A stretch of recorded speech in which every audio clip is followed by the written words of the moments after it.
Hai, welcome back to the Lansia Ji. Kangen gak sama Ismi?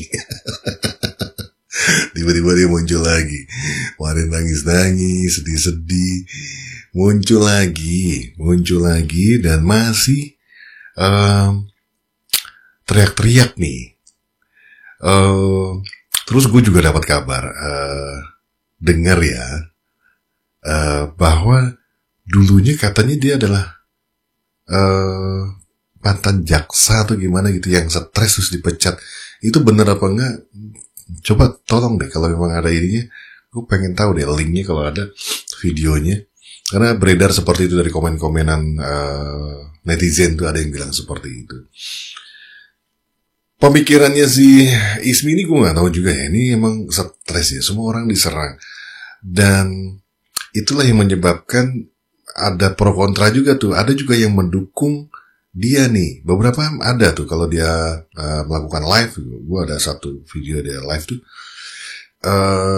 Beberapa mendukung. Karena dia serangannya random kan. Dan pernyataan-pernyataannya itu terkadang mirip dengan apa yang kita pikirkan gitu kan. Ada setujunya juga. Wah iya ya, ini gimana nih ceritanya kasus ini nih.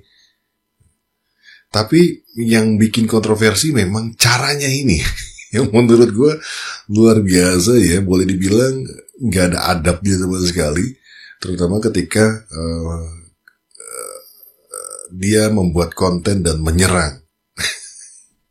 Termasuk bapaknya juga diserang lagi dengan bahasa-bahasa yang menurut gue itu gak pantas aja sih. Ya mau ke KDM atau kemanapun, menurut gue sih nggak pantas, terlalu barbar aja menurut gue ya, dan bikin sakit hati kita semua gitu. So without further ado, kayaknya kita langsung jam ya. Kita lihat videonya dia nih. Ngamuk lagi cuy. Halo. Termul. Goblok. Peliharaannya rezim komunis PKI Gaya Baru. Yang dengan gampangnya ingin memenjarakan orang. Jokowi adalah Megawati, Megawati adalah Jokowi. Gajah adalah Banteng, Banteng adalah gajah. Dan juga dipersiapkan Deddy Mulyadi untuk jadi Jokowi jilid 2. Mulyono Mulyadi. Gue menebaknya kekesalan dia terhadap Deddy Mulyadi itu apa ya, karena Deddy Mulyadi dianggap dekat dengan para pengusaha gitu kan. Karena sebelumnya yang kita tahu si Ismi ini kan pernah ditangkap 2 kali karena menyerang orang-orang itu, termasuk yang sering disampaikan tuh oligarki Cina gitu-gitu kan. Nah dia mungkin dulunya perkara dengan mereka dan akhirnya dijebloskan penjara. Nah makin nyala nih karena 2 kali dia kena, dan kayaknya bakalan hat-trick sih kalau menurut gue dengan video-videonya ini bisa 3 kali nih cuy. Dan juga dinasti politik luar biasa yang masih ingin menguasai, merampok negara kesatuan Republik Indonesia. Selain dinastinya Jokowi, dinasti Megawati Soekarno Putri itu lewat anaknya Puan Maharani yang jadi ketua Dewan Perwakilan Rampok. Sudah banyak terlibat kasus korupsi, tapi belum pernah tersentuh hukum. Ya, KPK mati, Komisi Perlindungan Koruptor. Dan juga dinasti politik ya, yang ingin menjadikan anaknya RI 1, yaitu dari Partai Demokrat. Halo. Demokrat. Jokowi. Iya. Yang gampangnya memenjarakan orang, termasuk memenjarakan saya. 2 kali kalian memenjarakan saya, saking takutnya kalian dengan suara saya. Sekarang aja lo ya, Luhut Binsar Panjaitan opung, menteri dari segala menteri. Ntar lo, yang anaknya tadi yang masalah anak itu maksudnya siapa nih, Gibran atau AHY? Tadi disebutnya Demokrat. Emang Gibran di Demokrat kah? Gue gak ngikutin lagi. Polri dicopot, Listio Sigit dicopot. Sekarang aja ya, Anda teriak-teriak ingin minta KCIC itu ya, KCIC, kereta cepat Indonesia Cina. Nah, ini lagi rame juga nih. udah tahu rugi, kalian masih lanjutkan dulu ya, hanya untuk mengeruk APBN negara. Kalian bilang tidak pakai APBN negara, tidak pakai APBN negara. Sekarang aja kalian utangnya minta dibayarin sama negara, APBN negara, APBN negara, kalian keruk. Luar biasa ya, luar biasa, luar biasa. Perampokan kas anggaran negara yang masif terorganisir dari segala sisi ya. Siapa dulu menterinya ya? Menteri paling pintar suku Bangan Babi, yaitu ya Sri Mulyani. Menteri BUMN Erick Thohir, menteri dari segala menteri, Luhut Binsar Panjaitan, dan kalian ya. Siapa dulu dong? Ya, pengaman kejahatan Jokowi di dalam negeri, Tito Karnavian, Listio Sigit, pengamanan kejahatan Jokowi di tingkat kepolisian, dan juga pengamanan oligarki, Cina oligarki, perampok tanah negara, tanah rakyat, duit negara, duit rakyat, seluruh Indonesia, di seluruh Indonesia. Halo, Opung Luhut Binsar Panjaitan, KCIC, wus saja. Tanggung jawab sendiri itu ya. Kalian tanggung jawab sendiri utang-utang kaliannya. Ini lagi rame, dan Pak Purbaya sendiri memang sempat menyatakan dia tidak mau bayar. Kalau nggak salah yang harus bayar Danantara apa gimana ya? Oh, ini lagi rame nih. Gue belum mengumpulkan juga tuh berita-beritanya. Nah, ini yang gue bilang tadi. Dia tuh menyuarakannya itu random ya. Dan permasalahan ini banyak juga yang gue lihat video-video yang memang mempertanyakan nih tentang wush, tentang yang sedang rame antara Pak Purbaya yang menolak untuk membayar, dan sementara Pak Purbaya adalah salah satu menteri yang saat ini juga aku kagumi dengan sepak terjangnya dan aksinya dia yang lumayan berani tuh menabrak semuanya. Ini kan kalau boleh dibilang Pak Purbaya kan pernah bekerja di bawahnya Pak Luhut ya. Nah, sementara program ini kan di zamannya Pak Luhut nih, dia berani sekali loh. Lu kalian gembar-gemborkan Jokowi Bapak pembangunan. Saya dengan lantang saya katakan ya, Jokowi adalah Cina keturunan PKI, anak PKI Ngatijo apa? Orang tuanya dipalsukan. Mengeruk kas anggaran negara kerja sama sama Cina, bukan buat membangun negara, demi untuk menggadaikan negara ke Cina. Ya. Ayo, ada apa juga di Jawa Barat ya. Di Jawa Barat yang sesuai saya katakan ya, Jawa Barat adalah wilayah bancakan oligarki. Ya, sudah dipetakan dari ujung ke ujung. Jawa Barat oleh Cina oligarki 9 naga. Ayo, selain wus itu KCIC dibangun ke Bandung ya, daerah Bandung, ada apa di Bandung di Jawa Barat ya? Seluruh wilayah Jawa Barat yang udah dipetakan, dibancakan oleh Cina oligarki, dan juga dulu ya di era Jokowi 10 tahun Jokowi masif terorganisir ya, secara masif terorganisir Cina yang datang ke Indonesia, dan bukan sembarang warga Cina ya, itu adalah tentara Cina yang ingin mencengkram kapan aja Indonesia ya. Makanya hati-hati. Negara Kesatuan Republik Indonesia itu merdeka berkat bertumpah darah seluruh rakyat Indonesia ya. Jadi untuk seluruh rakyat Indonesia, jangan mau kalian diadu domba oleh kaum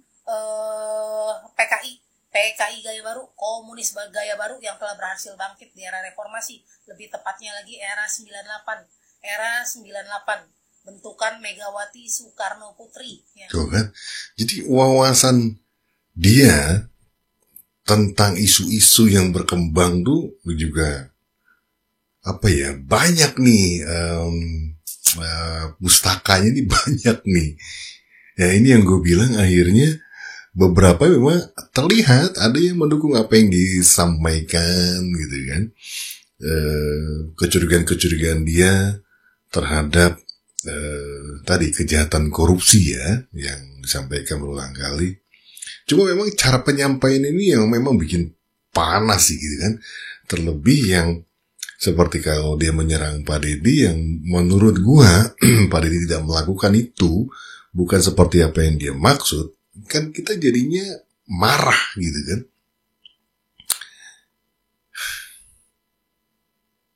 Dan dia pernah menyatakan ya di salah satu live, orang-orang Gerindra ini tahu semua, dan dia bahkan tahu betul tentang apa ya, isi orang-orang Gerindra lah. Dan orang yang tidak diserang, salah satunya memang Pak Prabowo nih. Pak Prabowo ini tidak diserang, bahkan seringkali dipuji nih sama si Ismi ini. Dia memuji, maksudnya juga mensupport si Prabowo bahwa ini Prabowo lagi bersih-bersih, koruptor ditangkap-tangkapin gitu kan. Jadi dia tidak menyerang tuh Prabowo. Jadi ada 2 orang sepengetahuan gue yang tidak diserang oleh Ismi ini. Pertama tadi Prabowo tadi gue udah sebutkan. Yang kedua adalah Pak Anies Baswedan. Seperti ini pengagum dari Anies Baswedan. Di beberapa kesempatan saat live dan gue nonton, itu dia juga menyebutkan bahwa dia menghargai Pak Anies gitu kan. Tapi kalau dia orang Gerindra, kenapa diserang? Karena dia juga sama-sama Gerindra. Tebakan gue adalah karena dia pernah bermasalah dengan tanda petik oligarki yang sering disebutkan, konglomerat Cina yang dia suka sebutkan, itu pernah memenjarakan dia. Ya kembali lagi karena ucapan-ucapannya memang tidak bisa dibuktikan. Apa yang disampaikan itu memang ada beberapa yang sama muncul di pikiran kita gitu kan. Berpikiran ini korupsi kayak, ini kayaknya korupsi, ini kayaknya begini, kok begini ya gitu. Cuma permasalahannya kan pembuktian ini yang sulit ya gitu. Jadi yang terjadi sekarang memang kalau gue lihat dia ada yang dukung juga Ci.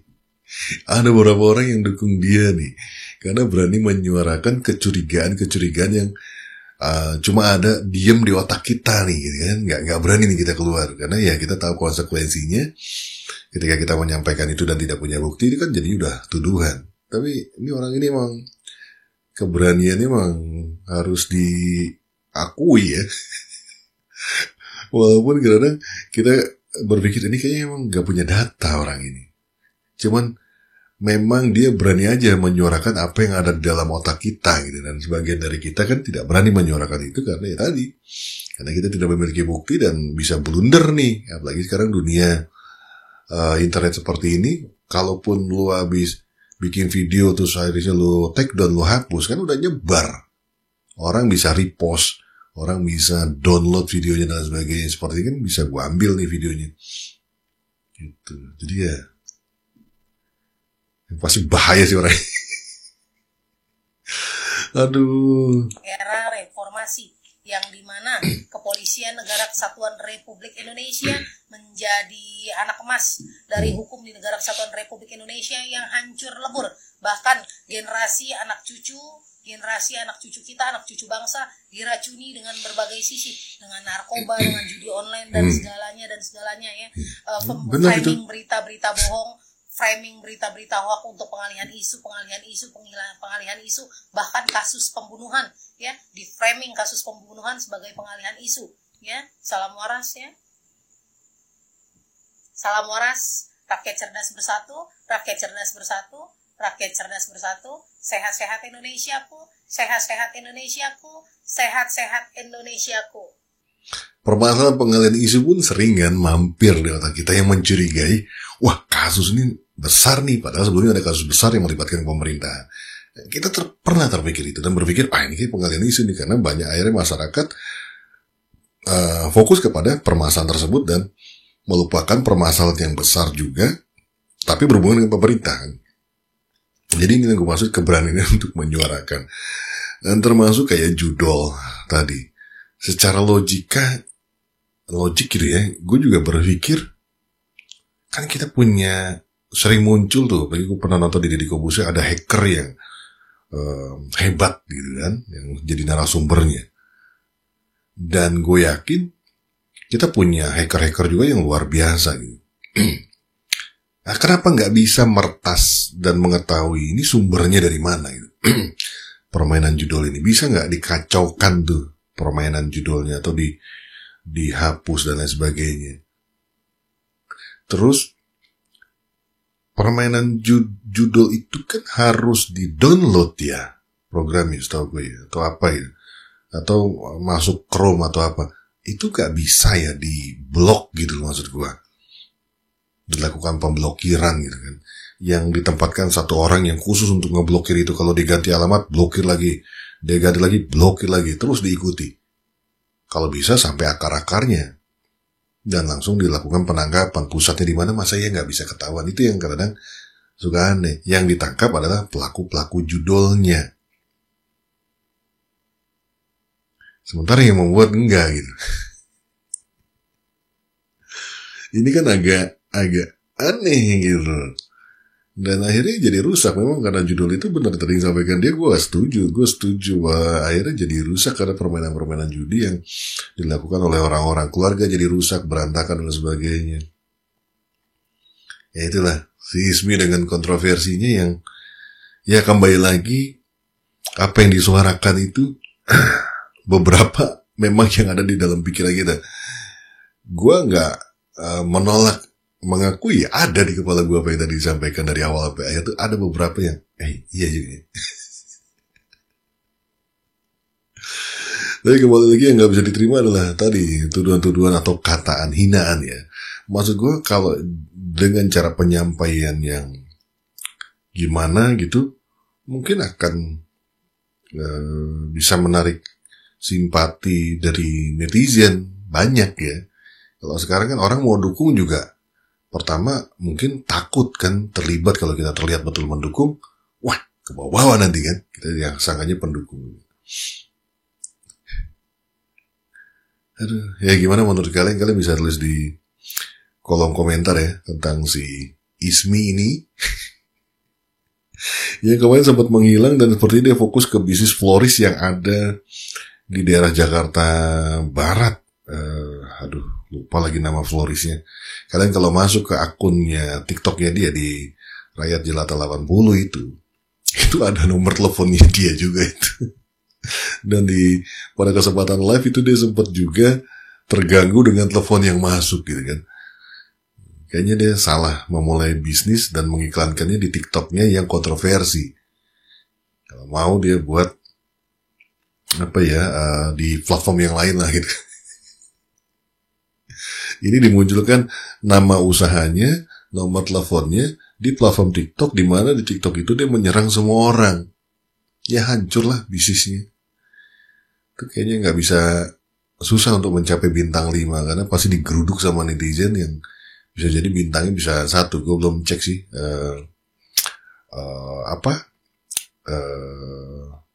akun si Floris ini yang jualan ini, websitenya gue belum kunjungi berapa dia punya bintang.